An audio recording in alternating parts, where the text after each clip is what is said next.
guys, welcome to my channel. If this is your first time watching me, my name is Jenny. So today I have with me the so hyped about Riviera palette from Anastasia Beverly Hills. So we're gonna be talking about this palette today. I'm gonna show you how I got this makeup look that you see me wearing right now.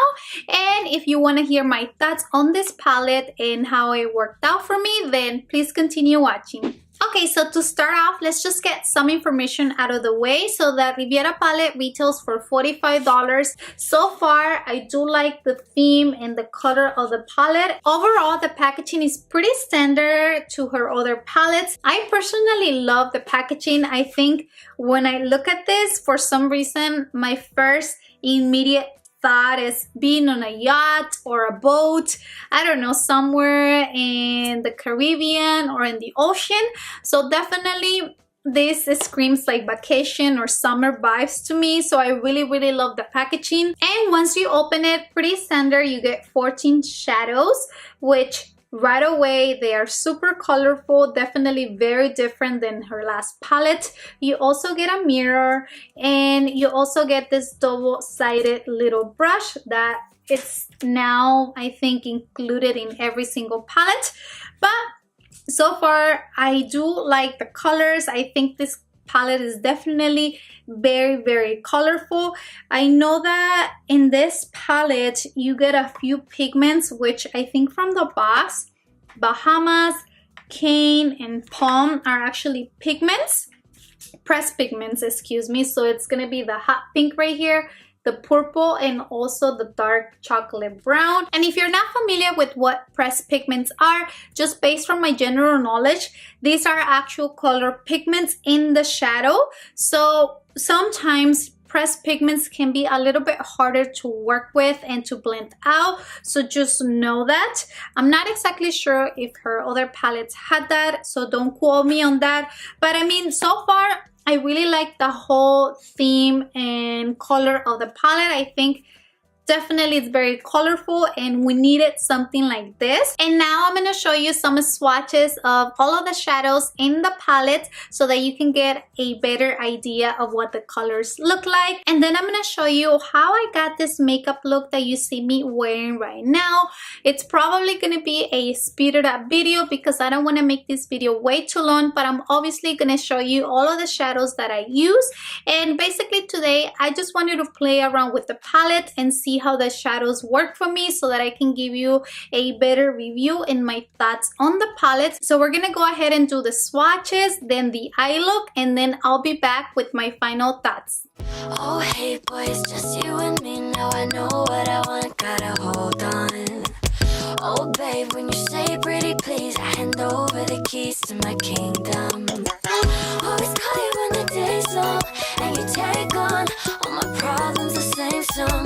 Baby, now I'm learning to sing, not to hide my love. I act so tough like act so tough like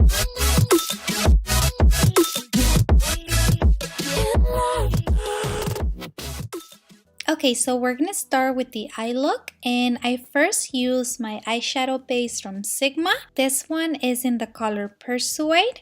So the first eyeshadow I'm using, it's called Cabana, which is a muted mustard shade.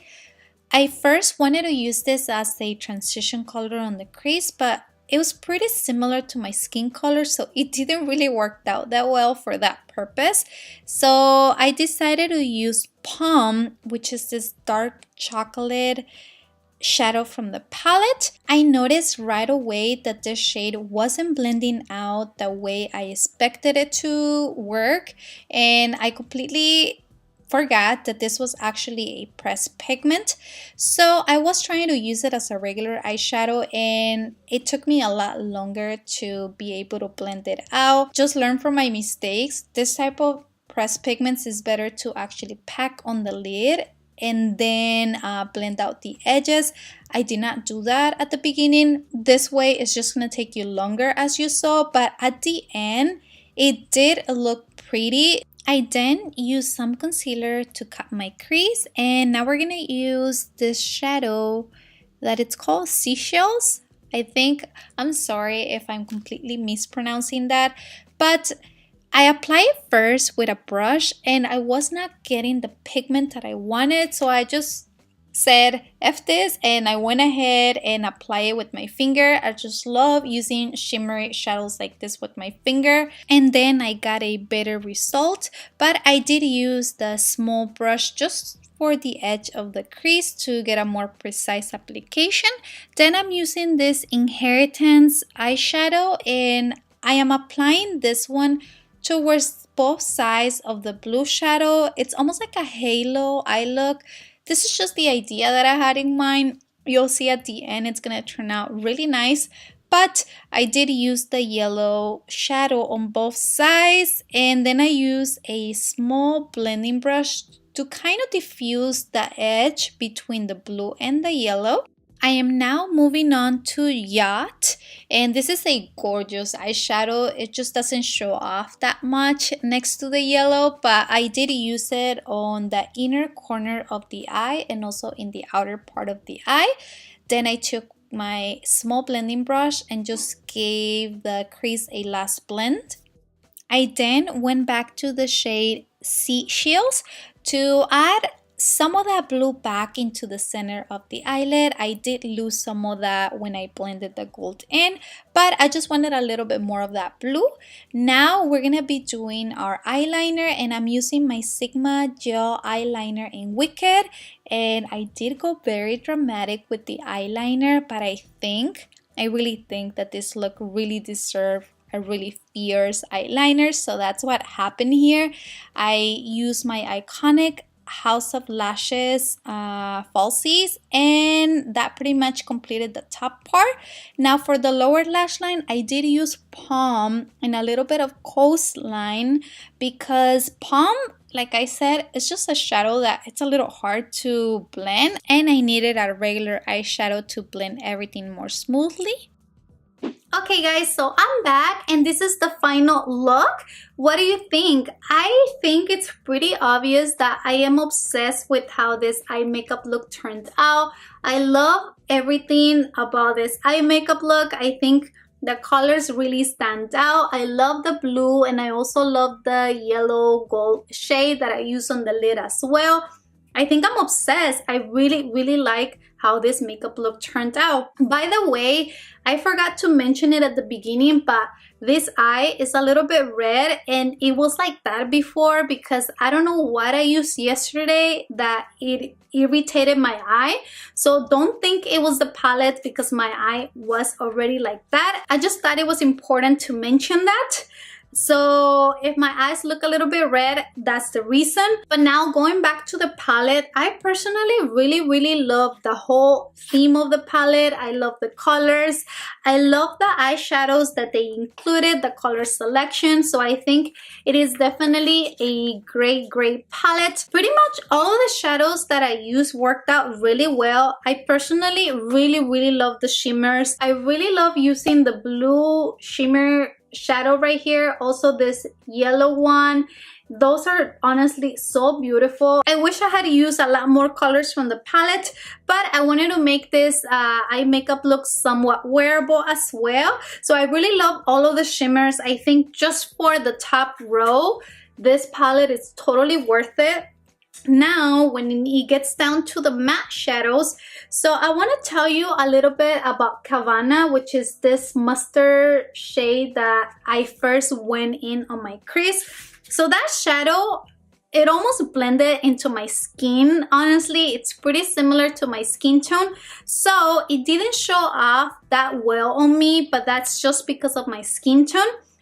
So that was a little bit disappointing in a sense. So it doesn't really work as a transition shade for me because of my skin tone. If you have a lighter skin complexion, then that shadow will show off definitely better for you. But I did use Palm, which is the dark chocolate shade right here on the end. And just to refresh your mind, that one is a pressed pigment. So when I used that one on the crease, I did struggle making it look better. It was a little bit hard to blend out, and then I reminded myself that it was a pressed pigment. So pressed pigments just in general are a little bit harder to work with. They definitely require more work, and in most cases it's better to just stamp the pressed pigment and just blend out the edges. And I was trying to use it as a regular eyeshadow.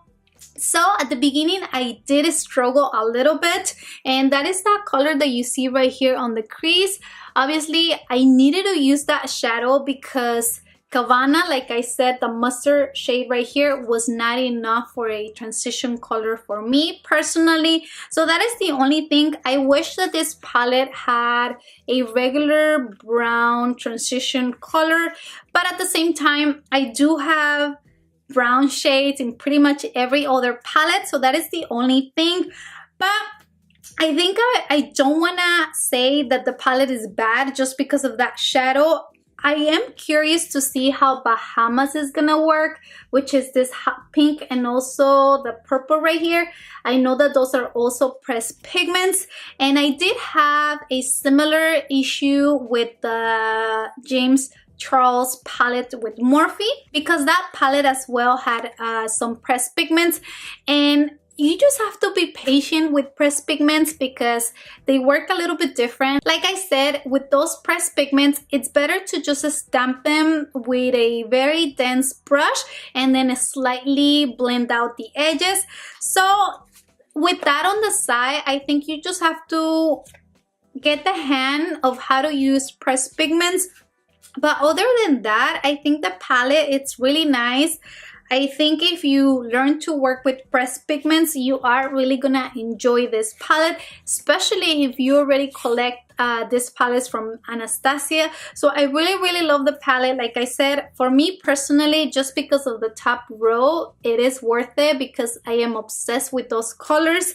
So obviously I wanted to play around with more shades in the palette, but I wanted to make this makeup look somewhat wearable, so this is what I came up with. So with that being said, I think this palette is worth it, but just keep in mind that the pressed pigments are going to be a little bit harder to work with, just like with any other pressed pigment. I also want to mention to you that don't feel the need that you have to go out and buy this palette just because everyone else is using it and it's literally so hype and it's everywhere. If you have similar colors in your collection, just work with what you have. Remember that makeup is about inspiration. If you see a makeup look that you like and you want to recreate it, it's pretty fun to just go in your collection and see what similar shades you already own so that you can recreate that makeup look. So just know that if you have similar colors like this, don't feel the need that you have to go out and buy it. Obviously, in my case, I do this because it is my hobby and I wanted to get it so that I can show it to you guys. But just keep that in mind. It is nice to have it. I'm not gonna lie, it is nice to have it, and I know I'm gonna get good use of it. So I'm really excited to try this out even more and play around with more colors. But that's pretty much what I think of the palette. I really hope that you enjoyed this review and that you found it helpful, or that at least you like the makeup look. So thank you so much for watching. Leave me in the comments down below, what do you think of this makeup look? And if you bought it, what do you think of the palette? I want to hear. So before you leave, don't forget to subscribe if you haven't done that yet, and turn the post notifications on so that you don't miss my videos. Thank you so much for watching, and I'll see you in the next one. Bye.